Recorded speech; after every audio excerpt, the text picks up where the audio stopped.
Cero metros sobre el nivel del mar es una búsqueda personal por el sentido de la vida a través de la humanidad. Esa que aquí cobra vida en la palabra, el silencio, la mirada y la escucha. Cero metros sobre el nivel del mar es un recuerdo de que frente a una montaña, real o metafórica, el primer paso que damos es el punto más bajo en el que podemos estar. Y paradójicamente es también aquel en el que nuestros pulmones más oxígeno pueden respirar. Por ende, en el que más fuerzas hay para comenzar a subir. Cero metros sobre el nivel del mar es una honra a la segunda oportunidad que tuve de vivir, un agradecimiento a la vida, con la que hoy quiero escuchar y preguntar sobre las historias que se van cruzando en mi camino y que me recuerdan que sentir es estar vivo. Cero metros sobre el nivel del mar es un espacio para construir sentido a través del diálogo. Soy Nicolás Llano Toro, psicóloga e investigadora del desarrollo humano, especialmente en la infancia, el inicio de la vida. Hoy estamos en Cero metros sobre el nivel del mar con Juan Pablo Cañón. Cañoncito es uno de mis grandes amigos de la vida, un hombre que me ha llevado a mí a superar retos que yo jamás me hubiera imaginado y que sobre todo también siempre creyó en mí. Me acuerdo esa vez que yo le pregunté a mis amigos, a Cañón y a Peña, ¿qué pensarían si yo en 3 meses me preparo para subir letras? Y los dos, con la certeza implacable de que eso podía ser una realidad, me dijeron, loco sería no intentarlo. Y aquí estamos para hacerlo juntos y así fue. Cañoncito es abogado penalista y es también un apasionado por las montañas del mundo. Ha subido algunas de las cumbres más retadoras de este país y ya se ha aventurado a subir de Ecuador y de Argentina. Ha estado en el Cotopaxi, en Cayambe, en Chimborazo y en el Aconcagua, el techo de América, 6.960 metros sobre el nivel del mar. Así que, Cañoncito, yo quiero comenzar preguntándote por esa historia tuya con las montañas de Colombia, porque yo te recuerdo y vos te disfrutaste tu universidad, tu carrera te encanta, también disfrutaste tus amigos, rumbeaste y siento que hubo algún momento en tu vida, algo viviste que te conectó con lo que eran las montañas de este país y algo cambió en tu interior y desde ahí se volvió una pasión muy fuerte, tanto que se ha sostenido, ha sido algo que vos has mantenido con las montañas y con la bicicleta también, es decir, senderismo y ciclismo, retos de 36 horas seguidas, el Everesting que son más de 8.000 metros de desnivel continuos, pues, es decir, comenzás y hasta que los vas sumando. Y yo quisiera saber entonces qué generaron las montañas en vos y qué pasa con el espíritu del hombre cuando sube una montaña. Bueno, Nicky, nada, gracias por la invitación, muy honrado y emocionado de estar acá. Creo que es un espacio muy chévere para uno poder contar historias de gente común y corriente, pero que de pronto puedan motivar a la gente a hacer cosas nuevas, a explorar un poco el mundo. Y bueno, para empezar a responder tu pregunta, creo que el tema con las montañas y la conexión con las montañas viene desde muy chiquito. Em, el colegio, pues en el momento en el que yo cursé sexto de primaria, nos llevaba a conocer el Nevado del Ruiz y nos llevaba a ir al borde de nieve, lo cual pues uno lo mira en retrospectiva y piensa que incluso era un poco irresponsable, pero pues para mí marcó como algo muy fuerte en la conexión con las montañas. Yo de por sí de niño, pues nosotros somos de Cali, como ya lo había dicho Peña en el anterior capítulo, y uno pues tiene como las montañas cerca, también ve los farallones y eso, y a mí siempre me gustó como subir al kilómetro 18, sentir el viento frío en la cara. No me va muy bien con el calor y desde ahí yo ya sabía que me gustaban esos escenarios, esos lugares en donde se sentía diferente. Y cuando fuimos al Nevado del Ruiz con el colegio, em, éramos más de 80 alumnos y ahí pues uno empezó a ver como el caos de lo que genera el mal agudo de montaña en los niños y en la gente en general. Y en ese momento yo estaba muy emocionado, obviamente no estaba preparado ni físicamente, ni con la indumentaria, ni nada. O sea, yo tenía frío, tenía una ropa que no era para nada de alta montaña, una chaqueta que era como para, si mucho, estar a 2.000 metros de altura. O sea, esa chaqueta no servía para la alta montaña. Pero yo estaba ahí y estaba muy emocionado de poder tocar la nieve, de poderla ver desde cerca. Una vez empezamos a subir, ya yo veía que muchos compañeros se enfermaban, que estaban ahí como tirados en el bus, como mareados, como que no hablaban. y yo empecé ahí a experimentar un poco también de lo que es la alta montaña desde el punto de vista de la salud. Pero una vez yo empecé a subir, estaba muy emocionado. A nosotros no nos hacían como una charla, nuestros profesores, verdaderamente profunda acerca de lo que es el mal agudo de montaña. Solo nos decían, usted tiene que caminar despacio, no se puede emocionar. Y hasta ahí, ¿no? Y además iban personas, Te la voy a poner aquí listo, para que. íbamos con personas que, pues, eran profesor de ciencias sociales que no, pues, no tenía experiencia en alta montaña, simplemente nos hablaba el tema y pues llevaban a cualquier profesor, no sé cuál era el criterio para escogerlos. Y bueno, ahí en ese momento yo empecé a subir la montaña y me emocioné mucho y empecé a caminar muy rápido. Y yo no entendía, pero rápidamente me empecé a sentir muy mareado, empecé a sentir náuseas, empecé a sentir muchísimo dolor de cabeza y yo no entendía. Y en un punto me tocó parar, pero yo sentí como mucha frustración y pues yo era un niño y empecé a llorar. Y en ese momento llega una señora que yo calculo en ese momento podía tener, no sé, 30 años, y llegó, me vio llorando y me puso unas gafas oscuras. Yo no tenía ni siquiera gafas oscuras, lo cual es muy peligroso, uno se puede quedar ciego con el reflejo del sol en la nieve. Me hizo un masaje en la cabeza, yo no sé si eso, o sea, no sé si hay evidencia científica sobre si eso funciona, yo creería que no, pero inmediatamente se me quitó el dolor de cabeza y yo seguí y llegué a la nieve. Y antes de llegar a la nieve, yo vi a pues al que era en ese momento el mejor deportista del curso. Y él llegó hasta un punto, dijo, hasta aquí llego. Yo no doy más, hasta aquí llego.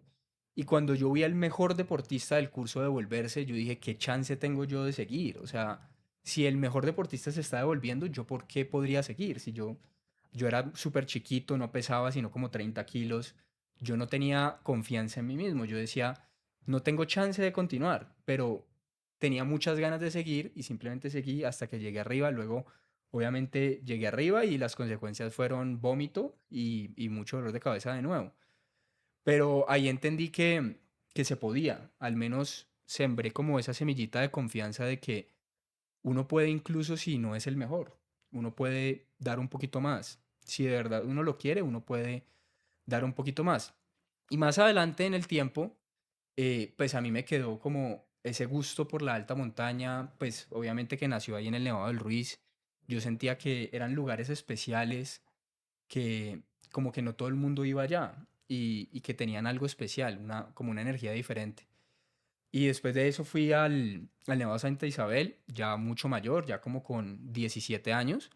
Y una vez más fui mal preparado, no tenía la indumentaria, tenía como un pantalón como este, pantalón de drill, una chaqueta que uno podría usar en Bogotá en la tarde y tenía unas gafas prestadas en esa época de mi ex suegra, que eran así gigantes, horribles, o sea, y llevaba una maleta que era de mi exnovia del momento, que era Michael Kors, o sea, esa maleta nunca debió ir allá. Es lo que me decía siempre Peña, esa maleta, ¿por qué llegó hasta allá? No sabemos. Y yo iba con esa maleta, iba súper mal. O sea, la maleta yo ni siquiera sé qué había. Yo nunca la abrí. Solamente sé que pesaba por ahí 5 kilos. Posiblemente llevaba maquillaje. Pero yo iba con esa maleta y ya. Y subí, llegué al borde de nieve, que era hasta donde se podía llegar en ese momento. Pues por la hora a la que salimos, no era una excursión para hacer cumbre. Y una vez más, pues obviamente la montaña me granizó. Yo no estaba preparado en ropa. Pero ahí empecé a entender que había que cambiar cosas. Luego seguí como con ese gusto, pero no tenía la gente con la cual explotarlo. Entonces, digamos, esto nunca se ha dicho, pero fuiste vos, Nicky, la que me conectó con Peña en su Ay. momento, en una reunión que hiciste en tu casa en ese momento. Y eso fue en pandemia y ahí yo llegué, nosotros ni siquiera éramos tan amigos en el colegio, pero me invitaste, así como me invitaste también a un cumpleaños antes, en donde me vi con otra gente que me hablaron, pues en ese momento Suárez me habló de Chingaza y yo decía que bacano ir a Chingaza, pero ¿con quién voy a Chingaza? ¿Cómo llego a Chingaza? Y en ese momento eh, hablé con Peña y yo le dije de una, vi tus videos en Ecuador, qué chimba, a mí me encantaría hacer algo así y Peña de una me dijo, ok, en enero voy para el Cocuy. Y yo le dije, yo ni siquiera le pregunté cuánto costaba, yo le dije, yo voy. En enero voy, obviamente me volvieron los recuerdos del dolor de cabeza, todo eso, entonces yo dije, me tengo que preparar. O sea, ya no puedo volver a llegar allá con una ropa que nada que ver. Entonces le empecé a preguntar mucho a él porque ya para mí él era un referente. Y eso que él me contaba que había hecho muchos intentos de cumbre y todos fallidos, o pues la gran mayoría, al menos cumbres nevadas, todas fallidas, nunca había podido llegar a la nieve. Y a partir del Cocuy, que pues esa vez pues fuimos obviamente a borde de nieve de Laguna Grande de la Sierra y de el Ritacuba Blanco, ahí solamente se podía llegar a borde de nieve, pero empezamos como a decir, listo, ahorita hay que empezar a intentar cumbres nevadas y como que entre los dos hubo, yo no sé si éramos como un amuleto para el otro, que empezamos a hacer intentos de cumbre y siempre lográbamos la cumbre. Entonces, él eliminó esa mala racha de ya no puedo llegar a la cumbre, de Mensor 8, me pasa esto, me devuelven, lo que sea. Y yo eliminé mi mala racha de no ir preparado. Yo empecé obviamente a preguntarle a él qué ropa utilizo. Entonces él me dijo, no, cómprate esto, tal. Y ahí pues ahí fui adquiriendo como más conciencia de la importancia también de la indumentaria y de ir bien preparado. Entonces, ese pues digamos fue un camino que está lleno como de muchos retos que él se fue inventando, o sea, él fue el determinador de la gran mayoría de retos y ya cuando él sembró en mí como ese espíritu aventurero que estaba ahí, pero que le faltaba un impulso, empecé yo también a decir, bueno, hagamos esto, vamos a Ecuador, ¿por qué no intentar el Chimborazo? Aunque yo también tenía miedo, yo le decía, uy, pero yo no creo que en el Chimborazo uno pueda respirar, es que si me duele la cabeza a 5.000 metros, ¿por qué podría respirar a 6.300? Entonces él también me daba como la confianza de sí, sí se puede, hay que intentarlo. Entonces ahí como que fuimos construyendo mucho alrededor de la Dale un montaña. contexto a la gente de qué significa el Chimborazo, qué es el Chimborazo. Digamos que el Chimborazo para mí era como un sueño. Yo incluso me empecé a leer un libro de Humboldt donde él hablaba del Chimborazo y ahí como que yo empecé a conectar mucho con lo que él hablaba pues de la naturaleza en general, cuando él vivió acá en Latinoamérica en, pues en los tiempos en los que estaba explorando el mundo y la naturaleza. Y yo veía el Chimborazo como un lugar al que había que intentar subir. En su momento Humboldt no pudo subir, obviamente no habían pues como las facilidades técnicas que hay ahora, pero él lo intentaba incluso con la gente local, como que le dijeron, yo no sigo, yo llego hasta acá y usted verá si sigue, y él iba con un montón de instrumentos para medir altitud. A mí también me interesa mucho eso, como humedad, altitud. Entonces yo decía, listo, hay que ir algún día, y pues en el 2024 con Peña en marzo hicimos un gran viaje para hacer los tres más altos de Ecuador, se dio la oportunidad y digamos que ahí pues no fue solo el Chimborazo, fueron como cada una de esas experiencias me enseñó mucho sobre mi cuerpo, sobre que en la alta montaña nada está escrito de qué es lo que más funciona, sino que cada persona reacciona distinta a la altura y hay muchas cosas que uno puede recomendar, pero al final uno es el que tiene que ir explorando qué es lo que más le funciona y pues que al final lo importante es intentarlo hasta donde se pueda y que la montaña pues pone las condiciones. Uno simplemente va allá y si las condiciones de la montaña están dadas, uno puede subir a su cumbre. De lo contrario, no hay ninguna posibilidad de lograr la cumbre. Y, y pues también de entender que lo más importante es volver a casa, o sea, el riesgo a veces es muy Mm. alto, a veces hay que entender que el cuerpo tiene un límite y ni siquiera es algo como de meritocracia, como de que yo soy el más fuerte, que a veces uno puede ser más fuerte que otros, pero un día el cuerpo le dijo no más y ahí toca escuchar al cuerpo y verdaderamente ser sensato y saber que la montaña siempre va a estar ahí, que la oportunidad está, pero si yo voy más allá de esos riesgos, pues puede que la oportunidad se me vaya para siempre. Entonces, enseña muchas cosas como de ese estilo. Humildad y respeto. Ajá, tal cual. Sí, sí. Cañoncito, ¿cuál es tu perspectiva de Colombia? Es decir, aquí fue donde han empezado tus más grandes aventuras y donde tu corazón conectó con la naturaleza, con las montañas, con el territorio. Desde esas experiencias que vos has tenido, ¿cuál es tu perspectiva de este país?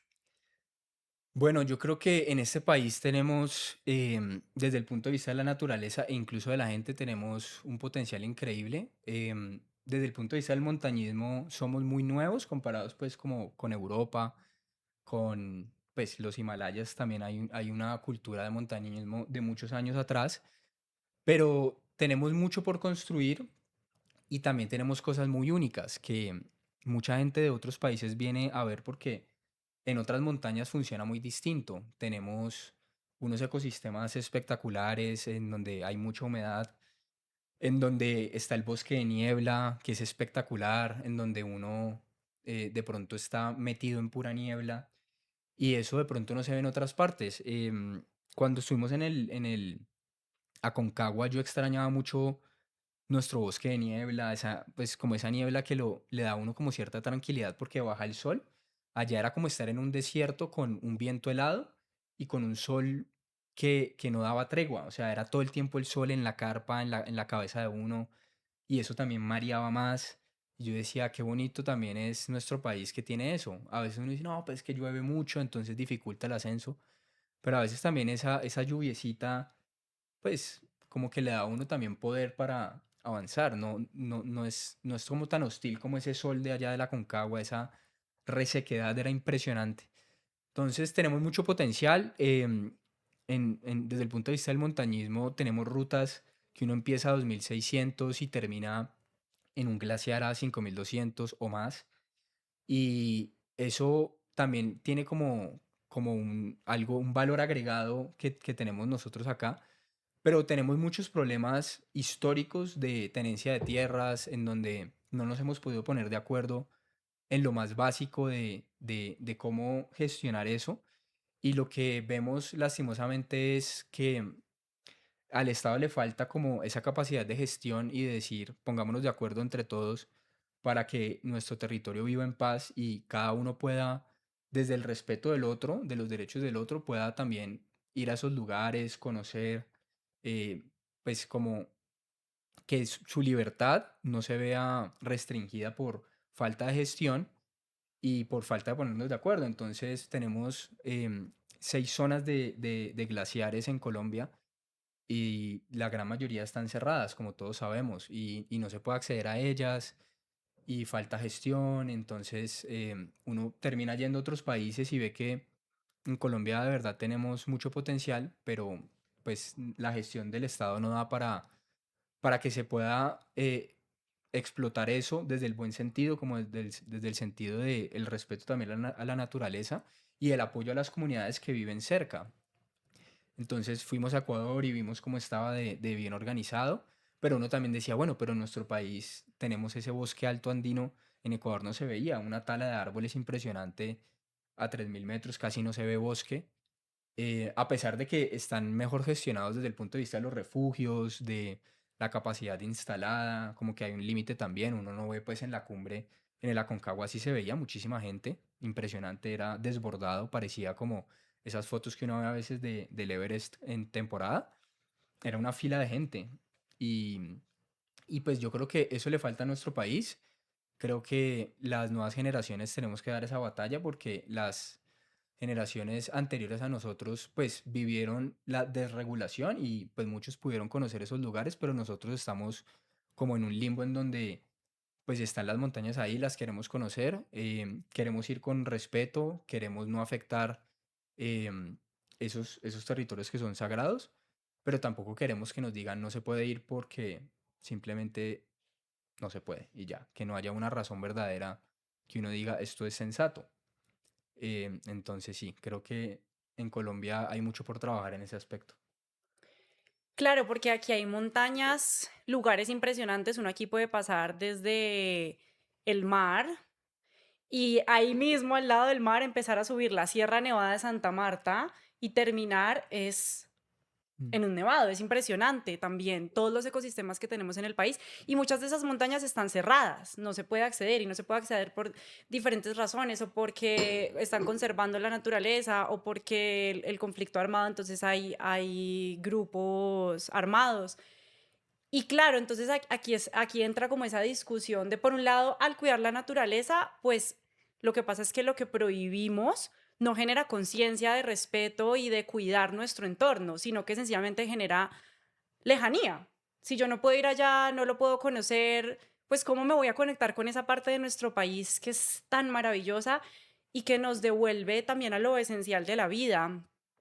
Y algo que vos decías, que también lo recuerdo, es como todas esas condiciones climáticas que uno vive aquí. Yo me acuerdo cuando estábamos en Nariño, en el Galeras, y que está cerrado, y me acuerdo que en un momento era de noche, como las 11, y estaba lloviendo.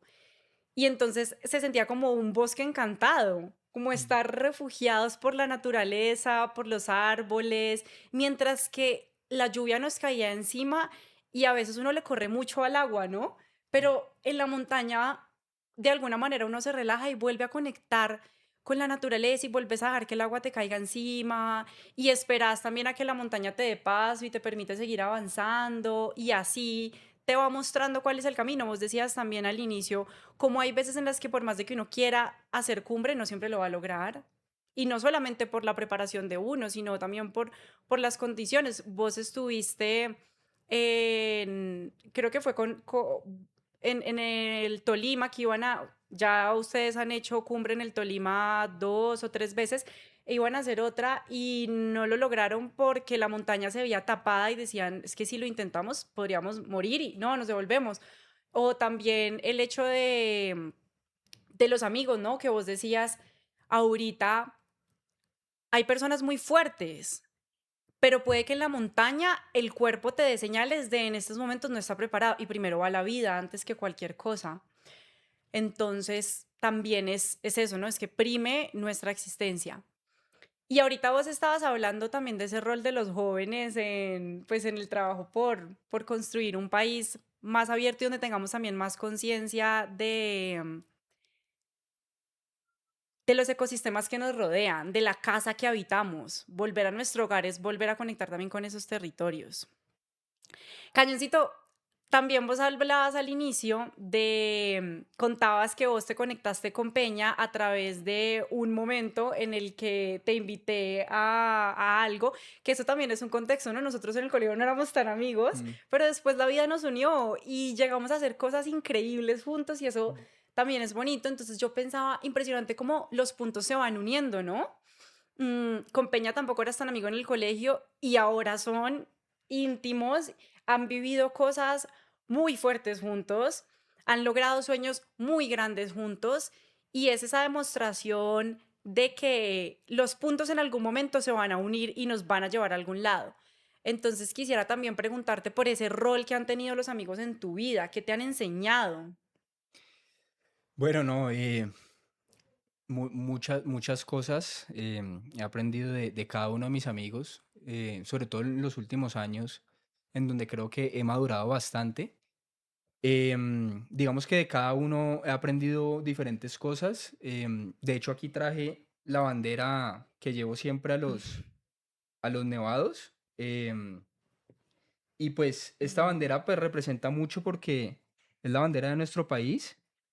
Y digamos, hablando un poco también de Peña, él no estaba muy de acuerdo en que la llevara a todos los nevados, a todos los nevados las he llevado, incluso en Colombia. Él decía, pero ¿qué sentido tiene llevarlo si estamos en Colombia, llevar la bandera de Colombia? Y digamos que yo tengo un recuerdo muy vívido en el Aconcagua, en donde, pues bueno, me acuerdo que nosotros arrancamos el día de cumbre a las 4 de la mañana, había que estar parado afuera. Y ese día nos levantamos solamente los dos un poquito antes, como a las 3:30 más o menos, para cambiarnos y arrancar. Y ese día pues yo metí la bandera y nada, arrancamos. Desde el comienzo yo vi a Peña un poco como que se iba rezagando y llegamos hasta un punto que se llama Independencia, como a 6.400. Ahí el guía que se llama Arcaiz, yo en ese momento no hablaba con Peña, yo solamente lo veía sufrir mucho, yo también estaba sufriendo muchísimo, entonces no hablábamos, o sea, era como esa relación que mucha gente dice que es muy típica de los hombres y es, sabemos que el otro está ahí, pero no expresamos nada, solamente lo dejamos ser.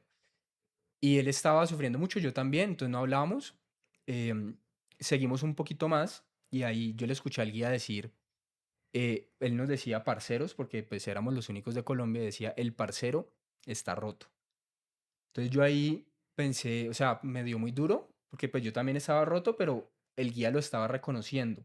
El guía estaba diciendo, él está roto, como quien dice, hasta aquí llegó su aventura.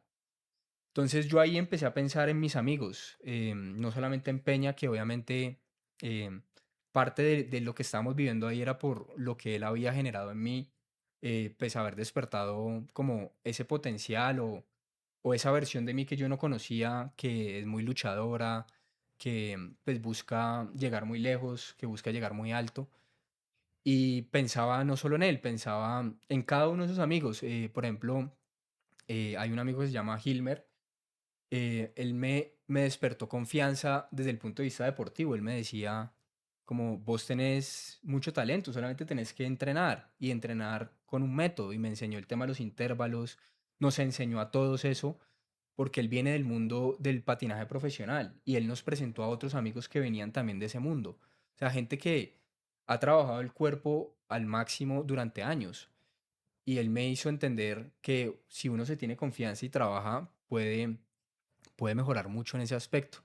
Y ahí pensaba también en Ronald, el Doc, Mm. que él llegó de la nada también en un contexto de montaña en el Nevado del Tolima y pues de él aprendí muchas cosas. Él también era maratonista, o sea, todos siempre, cada uno de sus amigos que he venido conociendo, siempre eran mejores que yo en el deporte.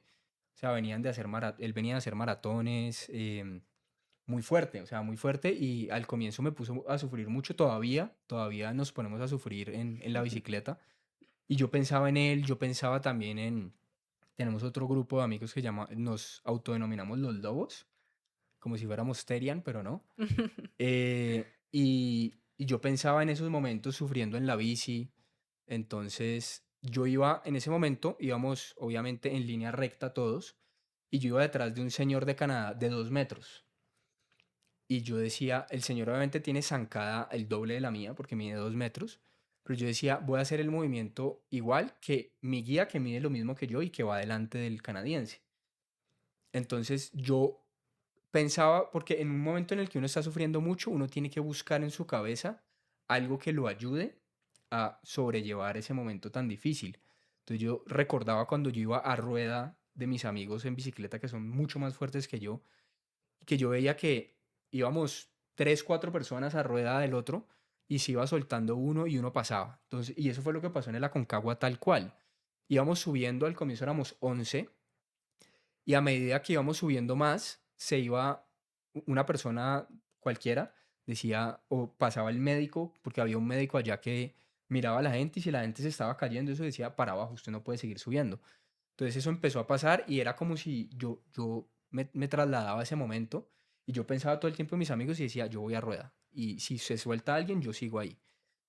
Y además tenemos un grupo de amigos que es de montañismo, el Dream Team Trepacerros, y yo pensaba en ellos. Yo en ese momento me sentía como un delegado, como simplemente un delegado, no era ni el más fuerte, ni el mejor subiendo montaña, ni nada, simplemente yo tenía la posibilidad de estar ahí por cosas de la vida y quería representar a mi país, por eso llevaba la bandera. Entonces me llené como de mucho sentimiento en ese momento estando ahí, ya cuando Peña llegó hasta un punto que se llama el portezuelo del viento, que ahí empieza un pedazo que es una paridera impresionante porque entra un viento fuertísimo, que es un viento lateral, que le pega a uno en el lado derecho del cuerpo, y es un viento fuertísimo y es una subida constante, y uno diría, bueno, espero que este viento dure 5 minutos, 10 minutos, no, 2 horas más o menos de viento lateral hasta llegar a la cueva, y yo ahí simplemente decía, em,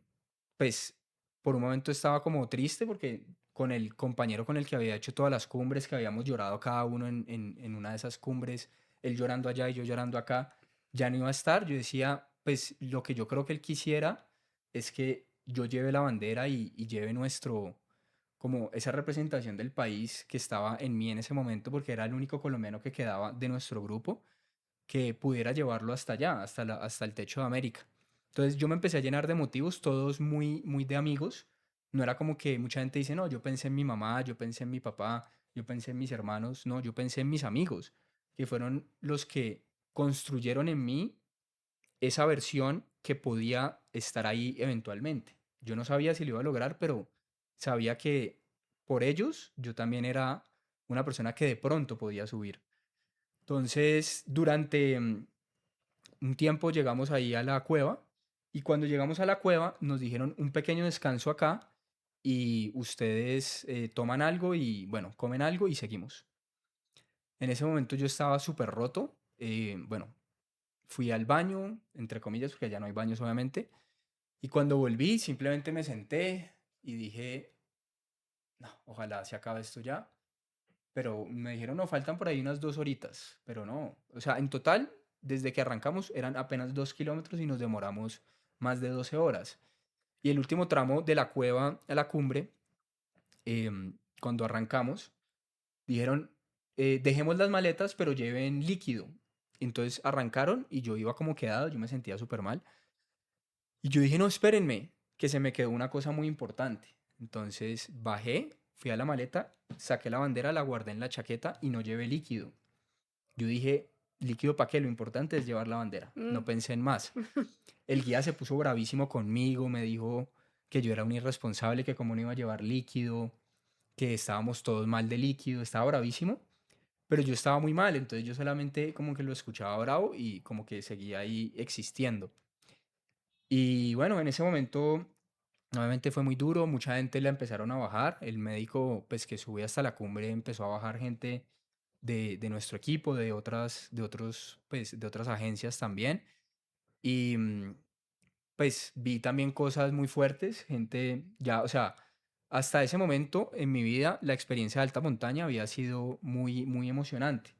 Únicamente había visto pues unos paisajes espectaculares, la gente muy emocionada de llegar arriba, pero nunca había visto una cara un poco más hostil que si viene la Concagua de gente desplomarse, de una persona que falleció, un rescate en Mm. helicóptero y ver cómo a cierta altura la vida se vuelve mucho más frágil y cada metro adicional que uno sube es un poco más frágil. Tener dolor de cabeza durante días. Entonces entendí que sí, es algo que me apasiona, pero estoy, pues digamos, em, entrando en un mundo en donde pues la vida se pone muy en riesgo y la gente está muy dispuesta a ponerla en riesgo. Gente que llegaba a la cumbre y uno los veía como borrachos, como cuando uno ve un borracho que ya está en las últimas, que se desploma. Y empecé a ver eso incluso en la gente que venía con nuestra agencia. Y yo solo pensaba como, pero bueno, ¿hasta qué punto esto que nos apasiona tanto debería llegar hasta ahí? Entonces, sí, digamos que es algo para reflexionar. Viste cosas muy fuertes. Alguien morir en la montaña, un helicóptero rescatando a alguien es la vida y la muerte conviviendo. Es decir, nosotros en cualquier momento podemos morir, eso es la única certeza que tenemos. Pero es diferente cuando lo ves de frente, es diferente cuando lo sentís tan cerca tuyo. Y ahora que sacaste la bandera también, Ujú. qué lindo momento. Y también todo lo que ha recorrido ella con vos. Quisiera saber qué significa para vos, es decir, también qué es para vos llegar a una cumbre siendo colombiano, porque la has conservado, ¿sabes? Es como un amuleto, es algo que te representa y que vos representás también. Vos decías, soy un delegado Ujú. de mis amigos que también son montañistas, entonces, ¿ella qué representa para vos? Bueno, no, pues digamos que también todo, como toda esta aventura en torno a la montaña, ha despertado por mí, pues mucho amor por mi país. Incluso hace muchos años yo estuve en Alemania de intercambio y pues fue una experiencia para mí muy enriquecedora y yo empecé a como a criticar mucho cosas de mi país que obviamente son criticables porque todos las vivimos. Y en su momento pensé como en irme del país a estudiar Alemania y pues también me enfoqué mucho en aprender alemán, todo lo que más pudiera.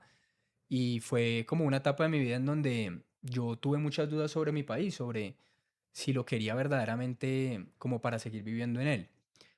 Y a raíz de todo esto que he podido vivir, pues sobre todo en mi país, porque pues también he estado en Ecuador y en Argentina, como lo hablamos, es que uno encuentra gente maravillosa que no, normalmente uno no ve en otras latitudes. Y esa gente, esos paisajes, todo eso me llena de orgullo y lo siento muy fuerte y me siento parte pues no solamente de Colombia, sino como pues del sector andino y hay muchas cosas muy propias nuestras, tomar café, que como que uno no puede soltarlas tan fácil, que generan orgullo. Y con Peña cuando fuimos a la Concagua llevábamos nuestro café, el café de Argentina horrible, horrible, no se puede tomar. Y, y todas esas cosas llenan de orgullo y sobre todo cuando uno va y representa de alguna forma, así esté solamente en la cabeza de uno. Ellos podrían, pues la gente de afuera podría decir, bueno, hay un colombiano allá, pero no está representando a Colombia, simplemente está allá subiendo o intentando subir.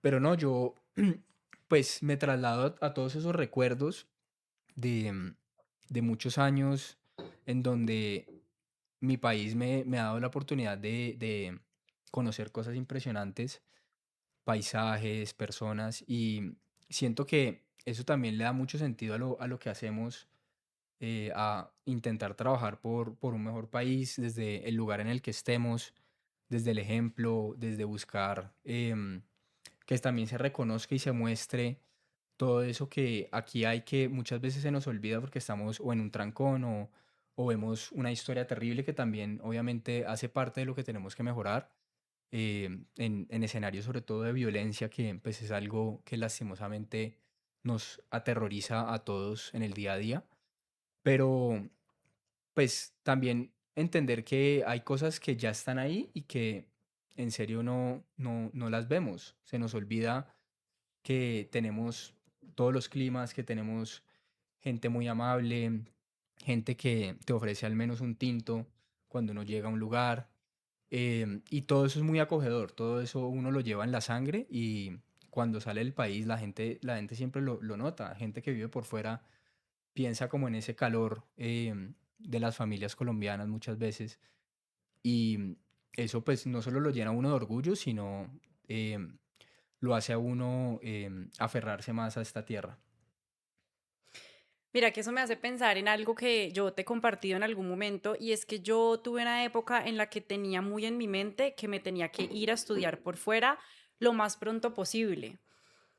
Y yo recuerdo que el año pasado logré viajar a Europa, que jamás me hubiera imaginado que lo iba a lograr. Bueno, también fue con mucho trabajo, pero yo en ese viaje, además de conocer lugares maravillosos, yo también decía, yo amo mucho mi país. Y a mí realmente lo que me produce todos los lugares que he conocido en Colombia, el día, es decir, este sol que nos calienta Mm. hoy, también los amigos, la cercanía de la familia, es algo increíble y yo me puse a pensar, ¿realmente me quiero ir o es también como esos sueños que uno acoge de otras personas y que también ahora estamos, pues, nuestra generación, siento sobre todo que está como en este afán de hay que sí o sí estudiar por fuera y antes de los 30 tengo que haber logrado esta lista de cosas? Y yo me puse a pensar, ¿eso me pertenece a mí o eso es algo que yo he escuchado tanto que lo adopté y que ahora creo que es mío? Y siento que la respuesta no es blanco o negro, incluso, pero sí llegué a la conclusión de que en este momento de mi vida yo quiero estar aquí, yo quiero estar en Colombia. Puede que más adelante la vida me lleve a estudiar algo por fuera, pero siempre, siempre, incluso sé que si eso llega a pasar, es porque voy a volver aquí y lo voy a sembrar y a trabajar aquí en esta tierra. Ahora, en estos momentos también me llenó de mucha serenidad, siento yo, desconectarme de ese sueño, es que me tengo que ir sí o sí a estudiar por fuera y decir, no, espera un momento, quiero es sembrar más cosas acá y si eso llega a pasar, bueno, pero no es algo que me quite el sueño y no es algo que en estos momentos yo quiera hacer con afán, sino que al contrario, quiero seguir explorando mi tierra.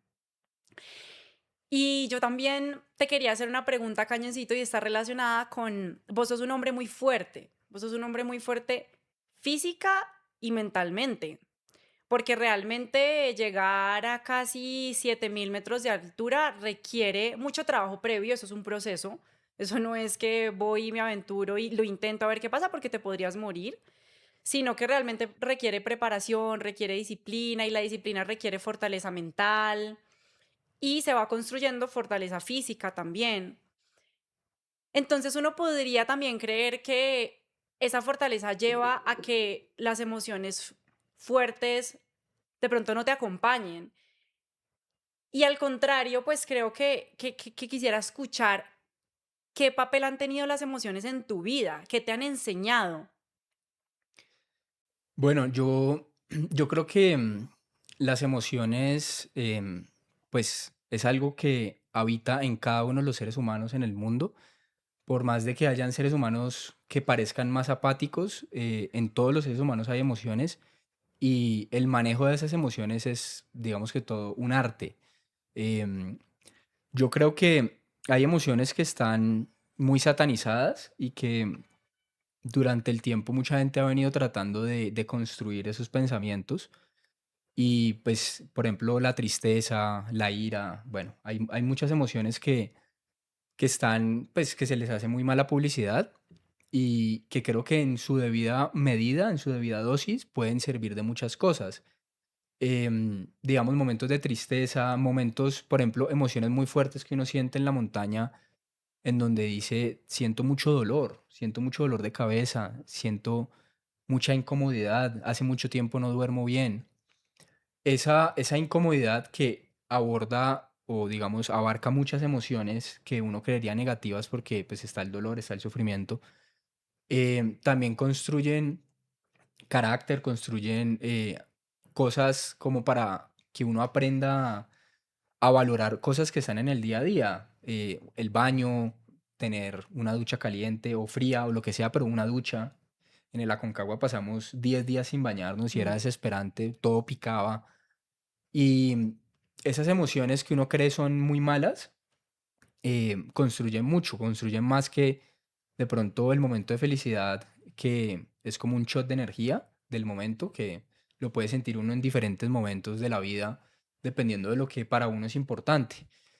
Entonces, también, por ejemplo, la tristeza, pues a uno a veces tiene momentos de mucha tristeza que lo llevan a uno a entender de pronto que para uno no está bien, cosas que uno no quiere en su vida, em, y cómo construir una mejor versión de uno mismo si uno pues está en condiciones de hacerlo. Obviamente hay emociones que durante el tiempo, si están muy prolongados en el tiempo, pues uno debería buscar ayuda profesional. No digo que tengo la fórmula de cómo vivir feliz o ni mucho menos, obviamente no soy experto en el tema, pero sí creo que hay herramientas que para cada persona pueden funcionar para el mejor manejo de las emociones. A mí, por ejemplo, el deporte, yo, o sea, desde el punto de vista biológico, yo creo que el deporte es algo que hace bien a todo el que lo practica.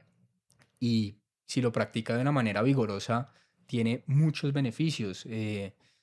Incluso en el cerebro, eso digamos que ya está estudiado. Y yo creo que uno siempre, dentro de, o sea, uno puede estar buscándole sentido a muchas cosas y hay cosas que para uno pueden tener más sentido que otras, pero en esa búsqueda creo que uno tiene que gestionar sus emociones, porque muchas veces hay momentos en donde uno se siente frustrado. Yo he tenido momentos de frustración mientras llevaba esta bandera a lugares súper altos y me sentía muy lleno por ese lado, también me sentía muy vacío profesionalmente y veía a compañeros de la universidad que estaban viviendo experiencias laborales que yo decía, esa experiencia me parece muy buena, yo no la estoy viviendo. Em, pero bueno, como lo hablamos, cada etapa de cada persona es única y puede que yo en ese momento no estuviera viviendo esa etapa profesional, pero estaba viviendo otra que de pronto otros podían ver en mí y decir, yo quiero vivir eso, me parecería bueno vivir eso. Entonces, pues uno obviamente aprende de eso, no es como para decir, listo, yo estoy subiendo montañas y es lo único que me importa, porque obviamente uno puede tener también otras metas en la vida, incluso profesionales, que no hay que descuidar, pero entender que para todo puede haber un momento y que hay que gestionar esas emociones. Y dentro de la gestión de las emociones, a mí lo que más me ha servido han sido unas amistades profundas en donde se hable de cosas, en donde se vivan experiencias intensas, en donde se sienta con mucha intensidad, en donde uno tenga más introspección, en donde uno no simplemente salga, que también lo viví y digamos que hace parte de las etapas, amigos con los que uno solamente sale a rumbear y de pronto no hay introspección, más allá de una noche en donde uno tome mucho trago y ya, no hay mayor introspección. Y con el tiempo fui entendiendo que eso era lo que más me servía a mí, a construir algo mejor con lo que yo me sienta orgulloso de mí. Y ahí también obviamente está el deporte, que son herramientas muy buenas. Yo siento que no conozco a nadie que diga después de quedar como con dolor muscular por hacer un deporte bien hecho, digamos, no a matarse, que diga, uff, no, esto no me sirve de nada, esto, y que lo hagan pues, con constancia durante un mes, 2 meses. Entonces creo que la gestión de las emociones es vital, pero no satanizar las emociones por sentir que son negativas o positivas. Y dentro del manejo de esas emociones, creo que también hay un mensaje que es muy importante dar y darle a la gente, y es que muchas veces venimos con ideas preconcebidas de otras generaciones en donde nos dicen que, digamos, si uno siente tristeza, eso no es depresión, sino que es falta de ocuparse, de estar haciendo algo, porque en algún momento de mi vida también lo viví, me sentía muy mal, como que sentía mucho dolor. Y yo decía, bueno, para mí algo que me sirve es hacer deporte. Entonces salía a montar bicicleta y salía como con mucho dolor y volvía y no sentía un verdadero cambio. Entonces en ese momento yo como que hice una pausa. También hablé con mis amigos con los que siempre tengo como mucha retroalimentación. Digamos, Peña me ayudó como a darme cuenta que yo me daba muy duro y a como a ser más compasivo conmigo mismo, que me metía la culpa de muchas cosas y como que no tenía esa compasión que de pronto sí tenía con otras personas en momentos similares. Pero de todas formas yo hablaba con él, hablaba con otros amigos y seguía sintiéndome mal. Ahí fue que dije, no, hay que buscar ayuda profesional porque yo, digamos, empecé a entender a raíz también de escuchar podcasts y cosas y como llenarme de cierta información que buscaba activamente, que hay momentos en donde uno debería tomar la salud mental como un tema clínico, como un tema de pronto tengo en este momento, no necesariamente es una enfermedad crónica porque tengo depresión o un trastorno de la personalidad, pero de pronto estoy enfermo ahora y necesito ir a donde un médico. Entonces ahí fui a donde una psiquiatra, me dio incluso un medicamento que pues lo tomé solamente como durante unos 2, 3 meses y ya después como que, o sea, lo vi como un flotador, como que me estaba ahogando y, y ya, me sacó a flote. Y pues eso no necesariamente le va a funcionar a todo el mundo, pero hay que al menos buscar a los profesionales que estudiaron muchos años eso. O sea, uno conoce herramientas de manera empírica, pero uno no estudia la salud mental a fondo. También puede ser un psicólogo, o sea, es dependiendo de lo que a cada persona le pueda funcionar, pero no dejarlo ahí como para después o como de pronto hablar con un familiar mayor que le diga a uno, no, eso es porque usted está aburrido o es que usted tiene ahorita nervios y como que tratan de minimizarlo porque también sienten tristeza por ese familiar que le esté de pronto uno diciendo, no, yo tengo depresión.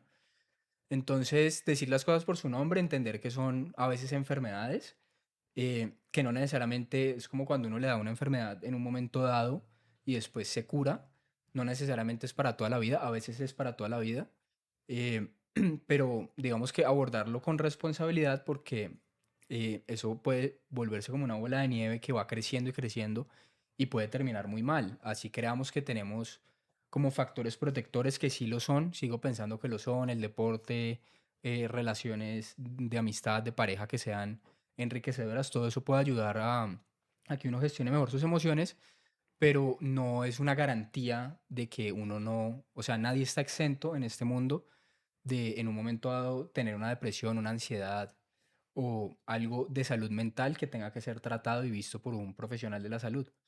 Entonces, ese es como el mensaje. Gracias, Cañoncito, por compartir tu historia, porque finalmente es abrir tu corazón, es ser vulnerable y contar, yo pasé por algo difícil yo necesité ayuda y reconocerlo creo que también genera esa conciencia de la que vos estás hablando de la salud mental es algo importante. La salud mental, sí, puede que a veces nos sintamos tristes, cansados, pero también puede que a veces necesitemos ayuda profesional, que sea algo que sea sostenido en el tiempo, que sea algo que no se soluciona simplemente con ocuparse, como decía, sino que realmente requiere apoyo y generar esa conciencia es muy importante. También vos hablabas de algo muy importante y es, hay factores protectores, como lo son el deporte, como lo es la familia, como lo son las relaciones de amigos y amorosas y la relación con uno mismo. Sin embargo, no estamos exentos. Entonces, también entender que uno te podría ver y decir, no, alguien que hace ese nivel de deporte jamás le va a suceder algo así, jamás le va a dar ansiedad, depresión, y puede que sí, y puede que con todos esos factores protectores también suceda. Entonces es reconocer que somos humanos, eso finalmente nos hace eso, nos hace más humanos y poder decir, uy, en este momento de mi vida necesito un salvavidas o lo necesito durante toda mi vida, cada persona pues con su historia, pero gracias por compartirlo. Y vos también hablabas mucho en su momento de esas comparaciones que tenemos nosotros, sobre todo los jóvenes, y es que ahora con las redes sociales podemos compararnos con nuestros amigos, sí, pero también con personas de cualquier edad que viven en otros países, al otro lado del mundo, y eso se vuelve difícil de sobrellevar, incluso ahora para los adolescentes me parece un reto muy grande. Y es porque puede que alguien esté viviendo, cumpliendo sueños a nivel laboral y otra persona, y esa misma persona esté con una lucha con su cuerpo impresionante. Al igual que una persona que esté cumpliendo retos físicos y mentales, esté a nivel laboral viviendo retos y pasándola duro, o a nivel de las relaciones también. Entonces, no idealizar, ¿no? Como la vida de los demás, sino también vivir nuestra propia historia. Y Cañoncito, hablando de esto de las emociones también unido, yo quisiera preguntarte, ¿qué te han enseñado a vos las relaciones amorosas? ¿Qué papel han tenido en tu vida? También se aprende mucho porque, digamos que, como su nombre lo dice, hay amor de por medio y creo que desde el amor uno construye muchas cosas y sobre todo está dispuesto a muchas cosas. Em, digamos que en las relaciones amorosas uno tiene que aprender muchos valores de la vida, aprender a conciliar, aprender a sentir en el otro, entender que de pronto algo que para mí siempre fue normal o estuvo bien, de pronto para el otro genere dolor, el otro tenga heridas que pues yo debería respetar, no necesariamente sanar, porque pues muchas veces hay un proceso que es muy personal de cada pareja, pues como la contraparte, por decirlo de una forma, y uno debe simplemente respetar, hacerse a un lado y no atacar esa herida.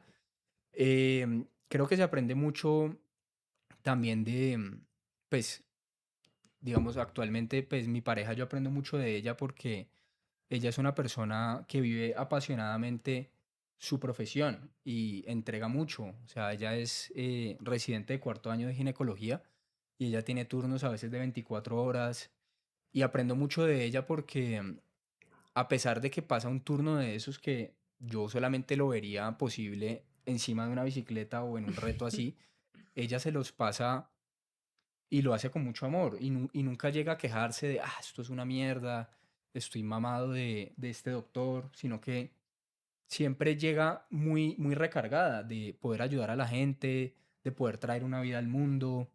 Entonces creo que se aprende también de la pareja esas cosas que de pronto uno no conoce y la pareja a veces también aprende de uno otros valores, otras cosas que para uno son importantes porque cada persona es un mundo entero.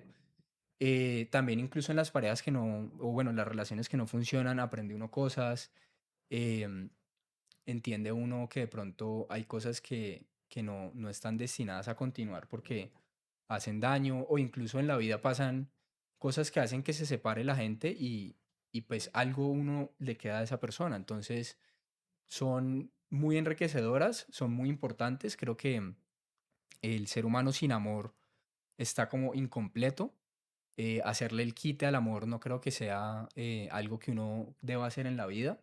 Sobre todo porque si hablamos de vivir apasionadamente, de ir a la montaña con pasión, de trabajar 24 horas, 12 horas, que digamos yo no estoy de acuerdo en que eso ocurra, trabajos así como si fuera esclavitud, pero si uno de verdad pues siente pasión por algo, va a llevar esa pasión hasta donde se la permita la vida. Entonces, sí, desde el amor creo que nacen cosas muy, muy increíbles y así pueda llegar a doler, una vez más, es gestionar las emociones y no satanizar como la otra cara del amor que puede ser el dolor, del desamor. Entonces, siempre como lanzarse al agua y no tener miedo a sentir, porque pues detrás de ese miedo que está en muchas cosas de la vida, siempre hay algo más poderoso, pienso yo. No es como yo no soy miedoso, yo soy valiente ya, que también me lo decía mi novia, ella decía es que tú eres muy valiente, yo soy muy miedosa.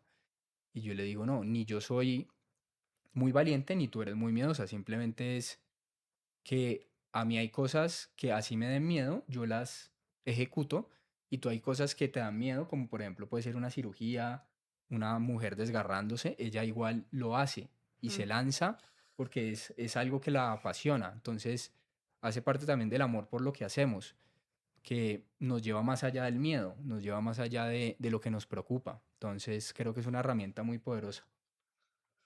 Increíble ver los ojos a través de otra persona, porque como vos decís, cada quien tiene sus pasiones, cada quien tiene lo que lo mueve y desde ahí ve el mundo. A veces incluso es difícil entenderlo, Mm.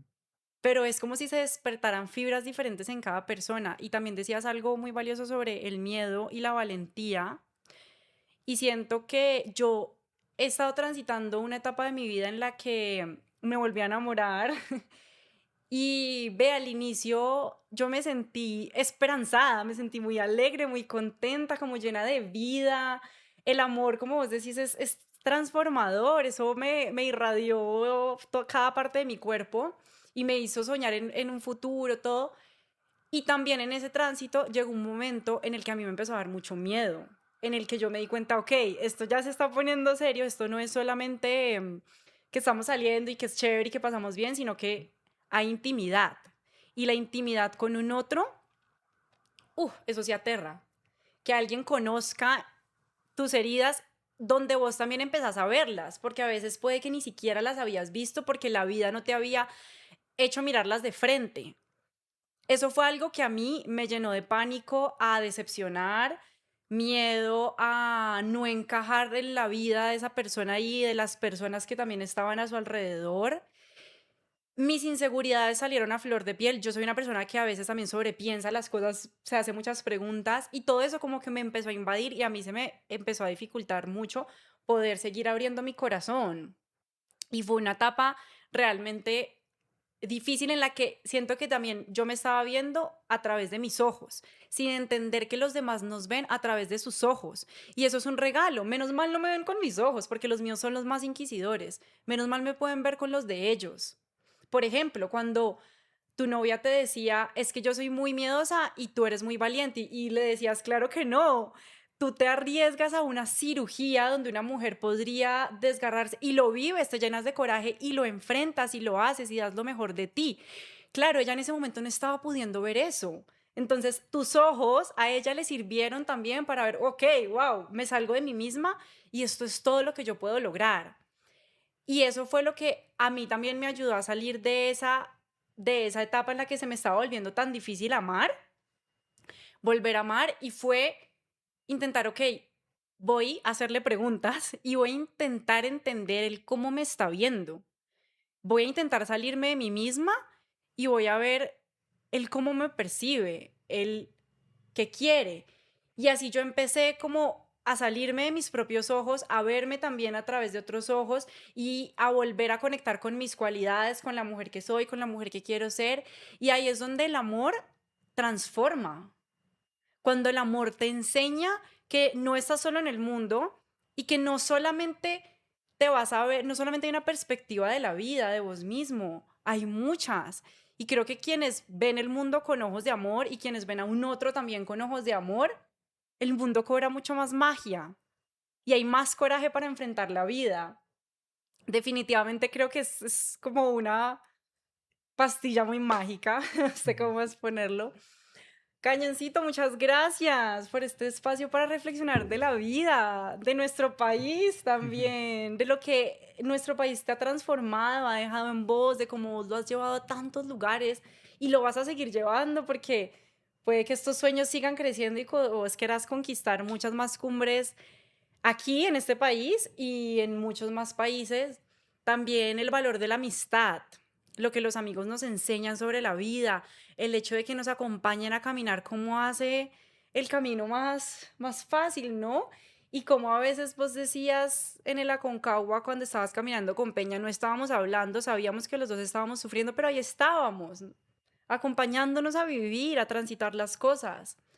También sobre las emociones y sobre los momentos de vida. Hay quienes están cumpliendo sueños a nivel de relaciones y hay quienes están trabajando su parte laboral. Hay quienes están cumpliendo sueños a nivel de su cuerpo, a nivel físico también. Y sobre las relaciones, sobre el amor. Gracias por estas conversaciones que me enseñan de la vida. No, Nicky, gracias a ti por el espacio. Te felicito por dar este paso que sé que no fue fácil, sé que hubo tropiezos y creo que todos aprenderemos mucho de este espacio, de lo que otra gente tiene por contarnos de su vida, desde todas las esferas y bueno, nada, em, a seguir con toda.